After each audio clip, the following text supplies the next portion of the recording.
మీ అందరికీ ఒకటే చెప్తాను వినండి. మీ అమ్మా నాన్న రాత్రి పగలు నిద్ర సుఖాలు లేకుండా రూపాయి కూడబెట్టి చదువుకోమని పంపిస్తే మీరేం చేస్తున్నారు? ఇలా డ్రగ్స్ గంజాయి తీసుకుంటూ హీరోలు అనుకుంటున్నారు, కానీ మీకు తెలియకుండానే మీరే మీ లైఫ్ కి విలన్స్ అవుతున్నారు. అయ్యో మా అమ్మా నాన్న ఇంత డబ్బులు ఖర్చు పెట్టినని చదివిస్తున్నారే, నేను ఇలా చేస్తున్నాను అని ఒక్కసారి కూడా ఆలోచించడం లేదా? ఎవరైనా వచ్చి మీ అమ్మా నాన్నని మీ అబ్బాయి ఏం చేస్తున్నాడు అని అడిగితే ఏం చెప్పుకోవాలి వాళ్ళు? మా అబ్బాయి ఇలా డ్రగ్స్ గంజాయి సప్లై చేస్తాడని చెప్పుకోవాలనుకుంటున్నారా?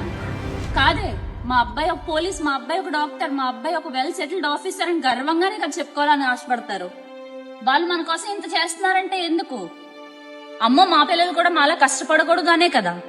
కానీ మీరు ఇలా ఎదవల్ల తయారవుతున్నారే, ఇంక మీ ఆలోచనలకి వదిలేస్తున్నాను. మిమ్మల్ని కనీ పెంచిన మీ అమ్మా నాన్నని తల ఎత్తుకునేలా చేస్తారో తల దించుకునేలా చేస్తారో మీ ఇష్టం. సార్ మీరు మాట్లాడండి. ఇప్పుడు మేడం గారు చెప్పినట్టు మీ అమ్మా నాన్నలు మీకోసం ఎన్ని ఆశలు పెట్టుకొని ఉంటారు ఒకసారి ఆలోచించండి.